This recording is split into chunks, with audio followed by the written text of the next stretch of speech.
Welcome back to a Dee and a Don. I'm Pat. I'm the D. I'm Dave, I'm the Don, and day after the grand final. Big match. It was a big match. Did it deliver? Did it deliver? To me, no, I don't think it did. Really? Yeah, I thought it was a cracker until that last quarter. Until really 5 minutes into the last quarter. After that, it was just party time. yeah, 9 goals to 5 in the last quarter. yeah, But yeah, let's not talk about once that it was over. yeah. We asked a lot of questions last week, and some of them had some very interesting answers. Mm-hmm. First of all, does Lockie Neal play? Yep. And he does, and he's the sub. And when I was on the train, everyone was like, he's the sub. Oh, there must be something wrong with him. Oh, I thought Mm. you'd play him first and then sub him. Yeah, Turned out to be brilliant. You absolutely. bring on a dual Brownlow medalist to play Yeah, one half of footy, exactly. and immediately he's kicking goals and centre clearances and He, being Lockie Neal, yeah, basically. absolutely. He looked really, really sharp. And you know, I guess what Fagan did there is obviously bringing him on as a sub in the last half. There's a lot less risk, right? Because if his calf does go, then there's more chance of actually being able to get someone else on it during that time. One of the things I like doing about this podcast is that my opinions are on record and I can Mm. say, oh, I tipped that. Check out the episode. Yeah, yeah. This one I can't because on the train, I actually said to a Brisbane supporter, I said, gee, best case scenario, you're all square at, Mm, level at half mm. time, and then you can bring him on and you're all good. Yeah, Worst case scenario, yeah. there's an injury in the first 5 minutes Hmm.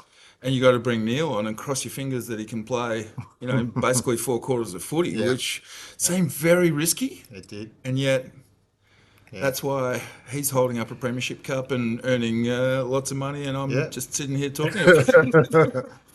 Listen, I tell you why I thought the game didn't actually, live up. I mean, bear in mind, it was better than last year's grand final. I think we can agree to that. A Remember? game of Tiddlywinks was better than Yeah, last year's grand agree. final. Absolutely. Look, I thought the game was played in two halves. I thought really Geelong, they had their moments, but in my opinion, they really did choke when it really mattered. Choke. Choke. Oh, mate, Yeah. that is so harsh. I know. Talk me I know through it's it. harsh. I know it's harsh.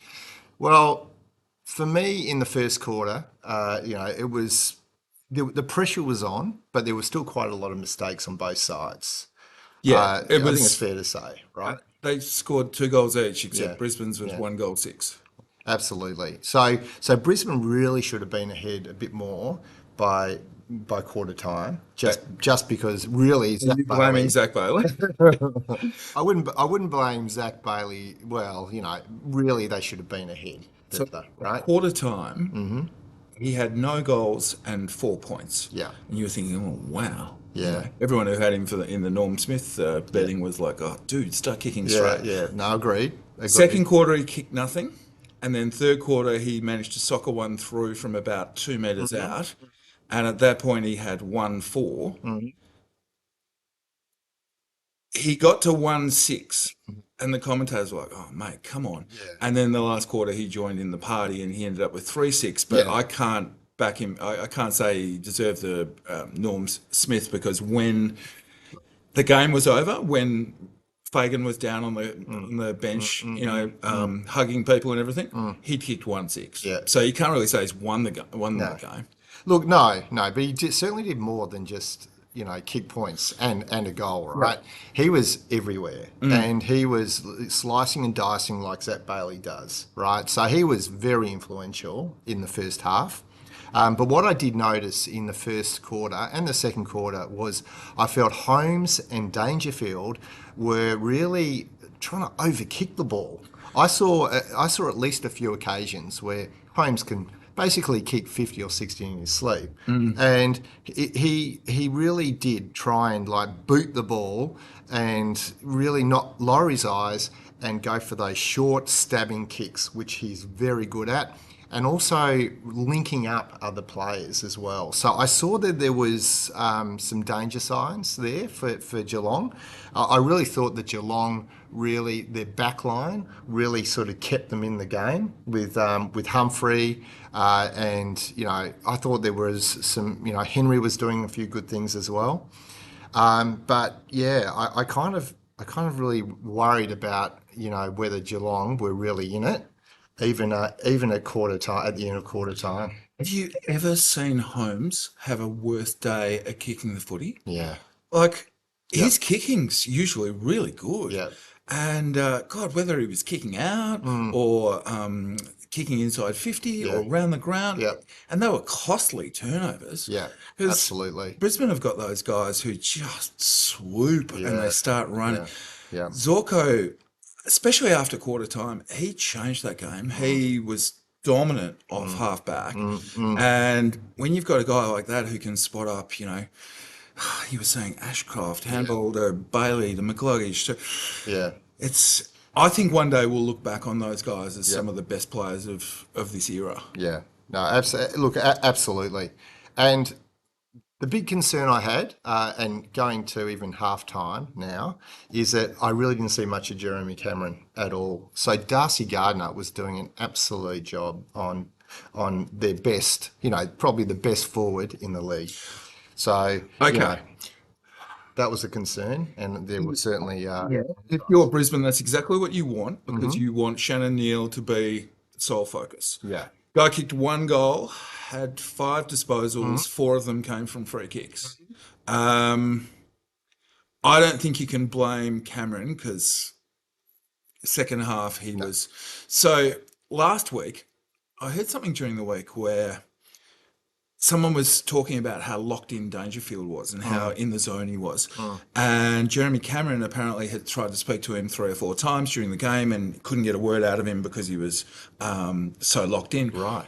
But the reason he was talking to him was because he ran into him a few times. Yeah, yeah. When you have 37 disposals and kick 3 goals, it's okay to be flying into your star full forward. But when you have 10 disposals and you're the guy who flies back for a mark and ends up, like with courage, but ends up hitting Cameron Yeah. in the face, which I Yeah. was originally worried about, but then it was his shoulder and he was sort of holding it like this. Yeah. And then when he did that inspirational tackle where Yeah. he used the arm that wasn't hurt, Yeah. but when he slung him around Yeah. and then hit the ground with that shoulder, that was it. Yeah, It was done. no, absolutely. So the Dangerfield collision was right at the end of the first half. And then he went off late in the third quarter. Yeah. Just as Close was kicking a goal, put them 1 point ahead. And after that, it was like the last 5 minutes of the third quarter. And they were, like I said, scores were 1 point difference. But after that, and I want to talk about this guy because no one has mentioned him for Norm Smith. He didn't get one single vote, but I thought Charlie Cameron changed the game in 10 minutes either side of three-quarter time. So 5 minutes before three-quarter time, no one had kicked more than 1 goal on the ground. Charlie kicked 2. The first one was a great contested mark, and the second one was a handball from Loman who was running into goal. He then had 3 at three-quarter time, and I was thinking, maybe Norm Smith.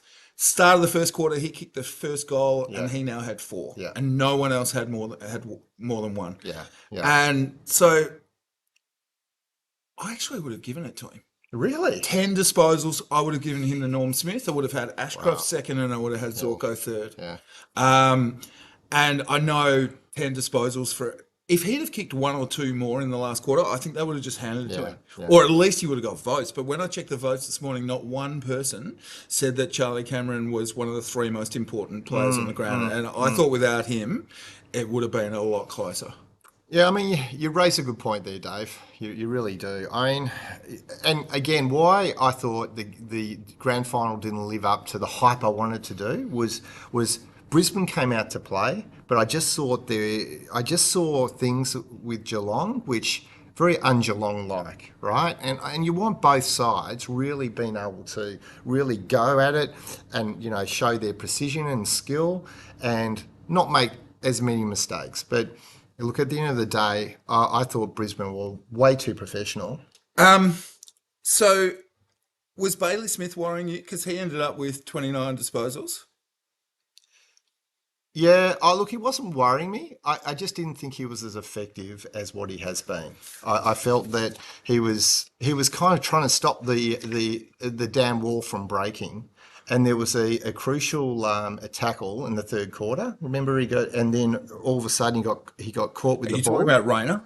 I think it was. Rayner did that a lot. Yeah, It was a yeah, very yeah. different Rayner game. I loved Rayner's game because normally we're like, where's Rayner? Yeah. Don't even see him for a half. Yeah. And then for 10 minutes, that's all you see and it's game over. Yeah. This was different. Yeah. This was, he got a chance to tackle O'Connor, who niggled him all last game. And really, we'll have to talk about the impact of that first game because you so rarely have a grand final where they've played each other in the finals. And I think tactically, the Lions were just ready. They'd seen everything. Normally if you're going to play a team that you expect to see in the finals, right at the end of the season, you go, well, let's not play all the cards. Scott played all the cards. And then it was a question of, all right, well, do you do everything the same? Does O'Shane Mullen go to McCluggage? Do you put Zorko under pressure? Do you clog up the middle? Do you do everything the same? And I think they did.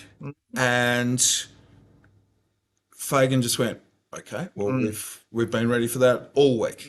But what I was going to say was, I thought Bailey was good. And Holmes was everywhere. It's just you didn't want him kicking the footy. It was everybody else that really worried me. Dempsey ended up with 4 goals, but I think he kicked Myers 2. as well. Well, I mean, Myers and Close. I mean, Okay, so they did a few good things, but I was going to say 4 guys who I think can hold their head high. I thought Humphrey was their best. Humphrey, absolutely. I thought Bailey Smith was fine. It was good. Basically, if you had another 2 or 3 or 4 of him, it could have gone a different way.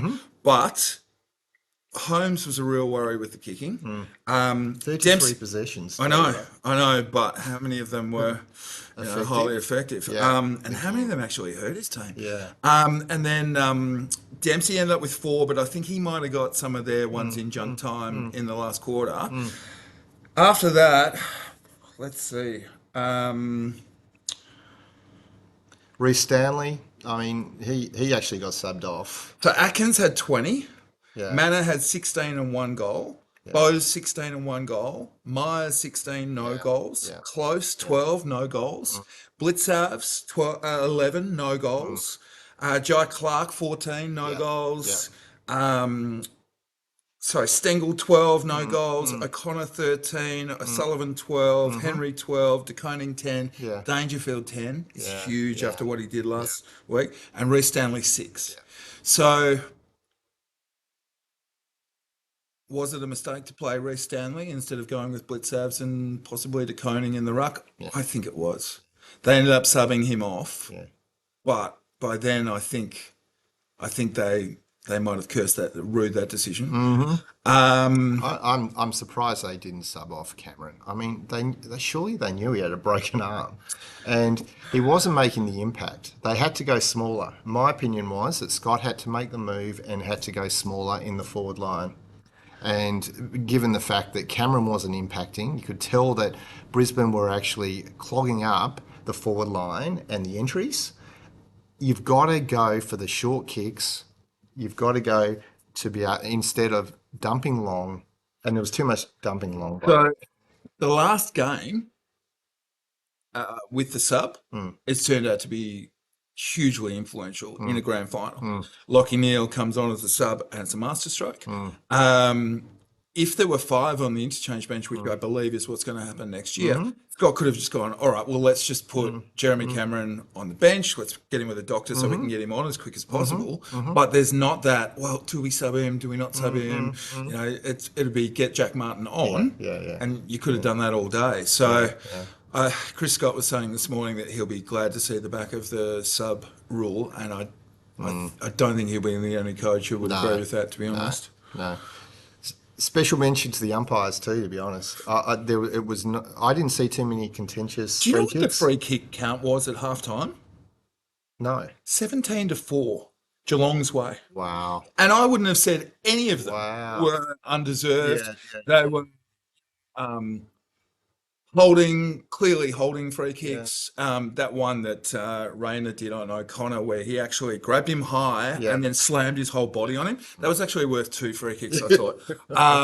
But Yeah. then he cleaned up his Yeah. technique in the second half, and when he ran out of the off half forward flank, Mm. and he cleaned up blitz ups for holding the ball, Yeah. and then he did the same thing to Bailey Smith, which Yeah. you were just talking Yeah. about, and then who was oh God, poor Zach Guthrie.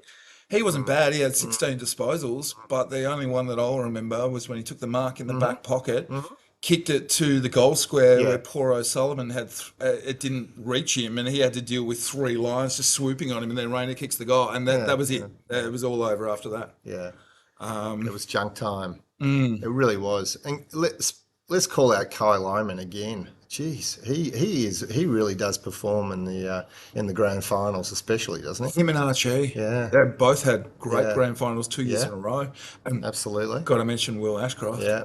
Wow. Yeah. Levi didn't sort of he held his head up high as well. Well, A crucial goal as well he the kicked. one where he ran around the The guy one and then put it and through from it 50 was more about the timing of the goal because just Neil before halftime. and Neil Had just had missed. just no had kicked the 50 Oh, meter. yeah, that's the one. Yeah. So, and I turned again to my friend and I said, geez, if Neil kicks this, maybe this is really going to, make this a game. But and then he kicks it. I'm going, yes. Within 20 seconds, Levi has kicked a 50 meter. And for me, that there was that momentum that just got lost right there. Agreed. And how many did Will kick? Was it 2? I think it was probably only one, I think. Really? Yeah. So at 21 years of age, to be only the third guy in our lifetime, or that I can remember, winning 2 Norm Smiths. Only guy I know of, apart from Dusty, who's gone back to back. Yeah. Talk about the world Yeah. is your oyster. Yeah. Like No, that. agreed. Agreed. Yeah, no, it's pretty impressive, isn't it? Like 21 years old. So who And knows? Is he going to be another Dusty? sorry to jump between the Yeah. Ashcroft brothers, Yeah. but what you were saying about Levi, when you think about him and his face, he was just devastated when he got subbed off Yeah. in the first game against these guys. Yeah. Yeah. Um, Yeah. and now to be, premiership player in his Yeah. first year. And Yeah.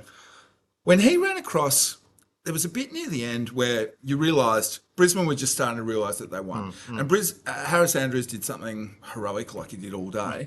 And he won a contest and it went out of bounds. And he actually hit the ground a few times to go, that's what I'm talking about. Yeah. Like he was celebrating Yeah. basically. And Levi runs across and to the captain gives him a rub on the head and tells him how well he's done. Yeah. And I was like, talk about a guy who has fit into a team so well. Unbelievable. Yeah, I mean Harris Andrews again. I mean what an incredible final series he's had as well, right? He was by far the best backman in my opinion. On the day or for the whole final series? I Probably think both. probably Darcy Gardner and also Harris Andrews for me. They were absolutely incredible in the grand final. So yeah, I think it's a bit of soul searching from Geelong, to be honest. I mean, Do you think so? why did they leave probably their worst performance, one of their worst performances for the season, in my I opinion? think that's unfair. I really think that's unfair. They came up against a side that, honestly, I was trying to think whether, because I've always had Brisbane 20 years ago as one of the best midfields I've Yeah, ever seen. yeah. 4 guys who could win the Brownlow, right? Acker, Voss, Black, who all did win the Brownlow, and who was the fourth one? Oh my God, what was his name? It'll come to me. And you put them up against Bailey, McLuggage, Will Ashcroft, and Lockie Neal. Pretty close. Pretty close. And True. Look, no, true. It's been a bit harsh there. You're right, Dave. You're right. I did say that they can put anyone to the torch for a quarter, and they really only did it for a quarter. It's just when it really needed to be won, Charlie. Charlie Cameron, and to me, this is the difference between the coaches because everyone all year went, well, Brad Scott's a master Mm, tactician. He moves his pieces around like it's chessboard. mm, Whereas Fagan, it's, oh, he just hugs his players and they love him and they play for him and all that. I think a lot of guys would have dropped Charlie Cameron and mm, probably wouldn't have taken him mm. into the second final or the Yeah, third final yeah, or the grand final. yeah, yeah. And he did. Mm, He kicked 4 goals, mm, only had 10 touches, but yeah, I think he won them the game. yeah, Right when it was in the 5 minutes before three-quarter time and the 5 minutes after, he kicked 3 goals. yeah. He got off the leash, right? And Kai Lohman also dished off a ripper handball to him, which Yeah. got him to the open goal as well. By the way, I mean, yeah, no, but yeah, look, I think when I say there's a bit of soul searching done by Scott, but yeah, I think it was just too professional by Brisbane. They were cleaner in the stoppages, and you saw when they were coming out of a stoppage, it wasn't just the rush kicks. They were starting to really link up, and 1, 2, 3, and then choosing the right option. I probably didn't see enough of Myers. Probably didn't see enough of Close actually doing that as well. They did it. They did some of it in the first quarter, but then I just didn't see those Stengel kicks had a couple of opportunities that he again. missed, Stengel another one. but no Yeah, goals yeah, between yeah, Myers, Close, yeah, and Stengel. yeah, One for Manor. yeah. Gee, it's not a great return from No, those it's small not. forwards who were It's so not. good the week before. It's not. I Yep. think next year it's looking like, and they're Geelong, so they'll probably get this done. Yeah. They'll have Rowan Marshall in the ruck, Yep. and I think their days of carrying Reece Stanley in the ruck might be Yeah. over. Yeah. I do worry that Dangerfield might be getting Mm-hmm. closer Mm-hmm. to not being able to do it every week Yeah. anymore. Yeah. And I mean, Jeremy Cameron kicked 88 goals Yeah. this year, so Yeah. you can't say he's done. No. But they're all going to be 1 year older.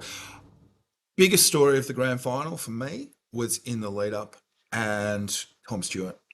For 10 years, if you're playing Geelong, you've got to have a plan for Tom Stewart Mm-hmm. till this Yeah. game when you Happened. don't. Yeah. And So, I think just they missed him. it's a little unfair that Lachie Neale gets to do a medical miracle. He was given 1% chance of making it. He had a calf tear or something, and he can rush his injury, hyperbaric chamber and all that. Stewart doesn't have a chance because it's Yeah. concussion and it's the only injury that we have where we go, no, we don't care what you do, Yep. Yep. you can't play.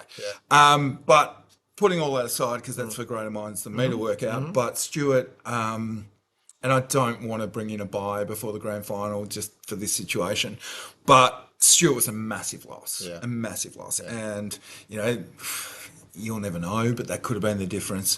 I do. They've got that talented kid who unfortunately had that, really bad moment where he go. I mean, it was Guthrie's turnover really, but he basically handballed it to Rayner, who traipsed in and stood dancing. He looks like he could be a gun full back, which I think is what they need. Yeah. But apart from that, I'm not worried about them because they've got Holmes and Bailey, but Bailey Smith. They do still need that third midfielder. Yeah. It was Yeah. Dangerfield last week. It's got to be someone else now, and maybe Humphrey put his hand up for that. Yes, I'd never really noticed him before, but I certainly noticed him yesterday. He was fantastic. Yeah. Absolutely. Just want to bring in one last thing that I noticed, and I know this is I spoke about this before. The banner. I'm sorry, but why I'm talking about the banner is because the Lions had this believe on it, unbelievable. When players go through the banner, they didn't actually go through the banner at all. They actually went under. They actually lifted the banner Well, up. they preserve it. They preserve it. No, I think they're worried about actually any sort of injury that they're going through with crepe paper or something. Okay. I'm just saying that, if I spent all my time actually making this banner, and they do take a long time during the week, Yep. I expect the team going right through it, right? I don't see it. I couldn't believe it. All of a sudden, I'd be like, what is going on? So, So, do you think Brisbane win another flag with this team? do I? Yeah. Yeah. Look, I do. I really do. I think, especially if they manage to pick up some other nice, handy recruits as So well. yeah, Draper. And who else are they getting? Is it is Charlie Curnow looking at? No, No. no, no. We know for sure there's a second one. Yeah, yeah, Oh, Oscar Allen. yeah. Oscar Allen. So key forward. He wasn't that good this year, but if he goes back to what he was, and it's him and Logan Morris, that's scary. Yeah. With Draper in the No. ruck and those midfield guys, none of them are past their prime. They're No. all still working out what they Oh, can do. I oh reckon no. Rayner gets better every week. I reckon Bailey gets better every week. Ashcroft, McLuggage. both Ashcrofts. Yeah, Like McLuggage. you don't. So Lockie Neal is probably their senior Yeah, statesman, and he's yeah, handy to have. yeah. But I think he's a fair way off hitting the wall. Mm, yeah, So they're scary. yeah. Do you? All right. Look, it's hard to read the crystal At, ball. at the end Do of you the, think they win another two? I don't know about another two, but look, at the end of the day, it's about the team, right? These players, they're unbelievable athletes, right? But it's how they actually all get together and mesh as a team, right? And, you know, I'm sure Oscar Allen's, he's a great player, but, you put him into Brisbane Lions, got the team culture. It's about the culture. It's about, the coach. It's about the way they're actually training.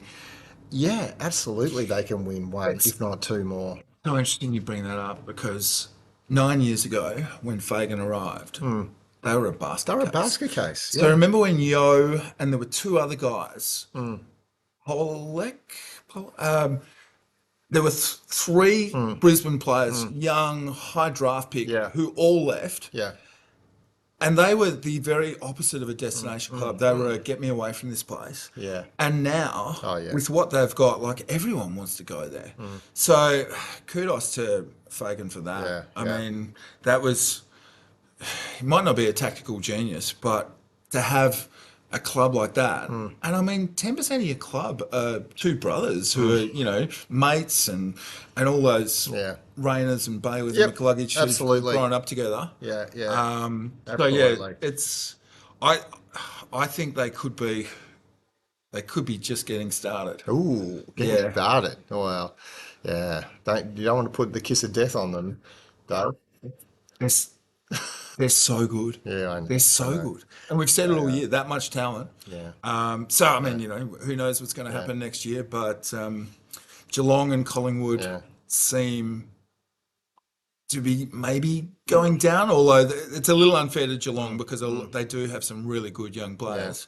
But I'd like to also get a stat, just by the way, on how many teams are actually winning the grand final, winning it from losing the qualifying final as well. I mean, Brisbane seem to be doing it. I know that 2 years in a row, yeah, go the yeah, long way, going the long way. play 4 games. Yeah. After, some Learn from what you did, wrong, and you've got another week, Yeah. and then just hit the ground running, and yeah, hats off to them. Yeah, well done. Okay, we've probably spoken a lot about the grand final now, but I want to talk about the Brownlow Okay. just quickly. So great that Matt Rowell won, right? Don't Worthy get me winner. wrong. Yeah, absolutely. I So actually thought let's- Anderson would take all his votes. yeah, so did I, to be honest. But I guess one thing I think we do need to do is as you probably heard, we need to work through a different process of who does these votes and when should these votes be done. Because at the moment the umpires are doing it, and what I'm hearing is that they're actually doing it straight after the match. Yeah, and they don't get the stats. They used to get the stats, but they don't Yeah. get the stats. Yeah. So really only seeing the guys right under their Exactly. noses. Under their noses. And to be honest, if you're an umpire, right, running around, you're pretty stuffed, right, afterwards. So the last thing we want you thinking about is, let's work out the voting system. You'd be thinking about, I want a hot bath, I want to get home. I think there was one game where Hogan kicked 7 goals and Yeah, didn't get a vote, So, including the winning goal. yeah. So I think it's a serious situation, and like excluding obviously some of the questions around betting as well. Let's take that aside. I think we need to actually work through a different process of actually marking in the Brownlow. Still the and- umpires? No, I think that you do need an independent, body doing the actual reviewing process of each of the games. Why aren't we using the TVs?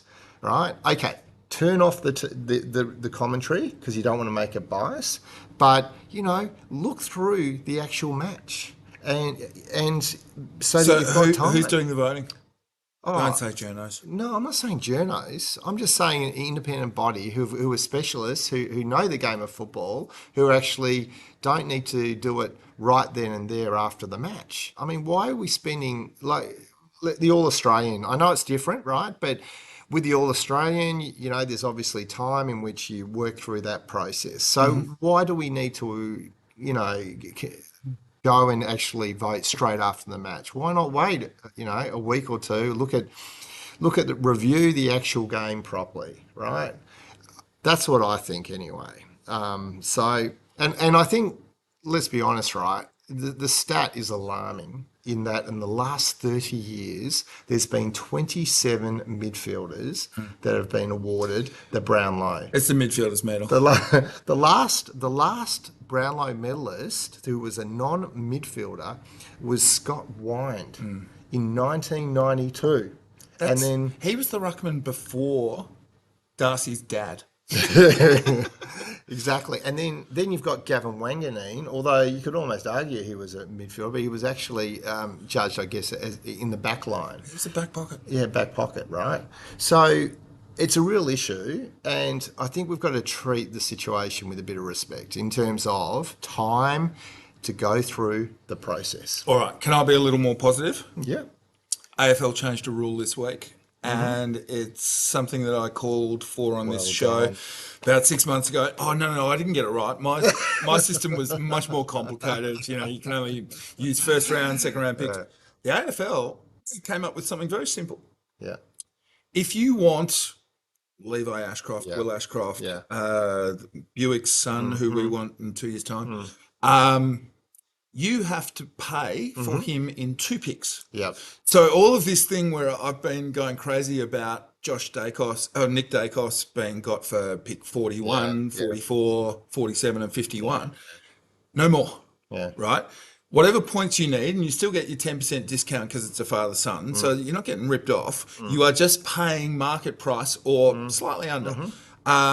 Whatever you need to make up the points. So let's say somebody bids on your guy, your father-son prospect at pick 5, and you've got pick 10, and there's a 500-point difference.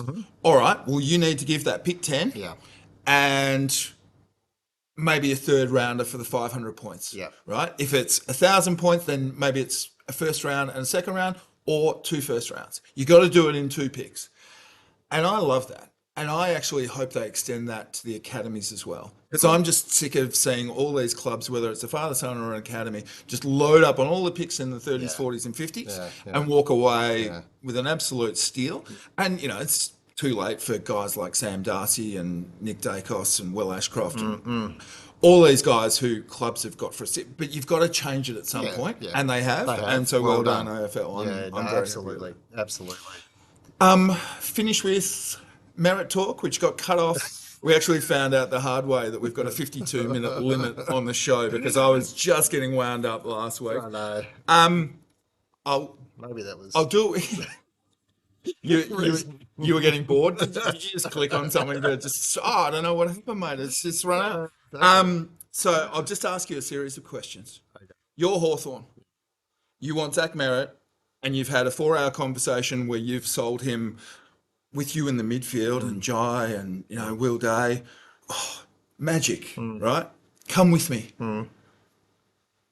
And now you have to pay. And my price, I'm Essendon, scenario 1, my price is Nick Watson and pick 8. Do you do it or not?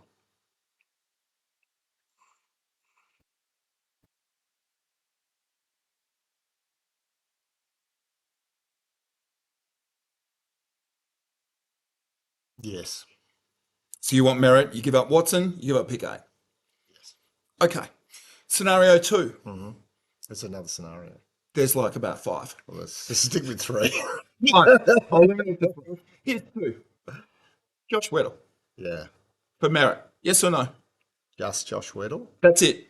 Nothing. Yes. Keep your pick eight. Yes. Yes. Keep Watson. Keep everything Yeah, else. to be honest, yes. Okay. Scenario 3. Mm-hmm. Dylan Moore, Mitch Lewis, Lloyd Meek. Oh, I like it. Do you do it or not? You're Hawthorn. For your Hawthorn. No. No. I think Meek is really. I'd love that one.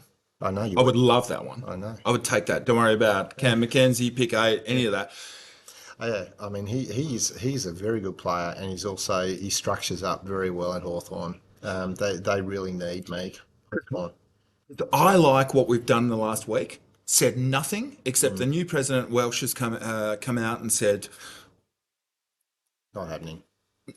non-negotiable. He's coming back to us, Yeah. and all the media guys are like, "Oh, you got to stand by that now, otherwise you're weak." It's called a negotiation. Yeah, it's right? a negotiation. I'm fine with him to be at yeah. Hawthorn next year. Yeah.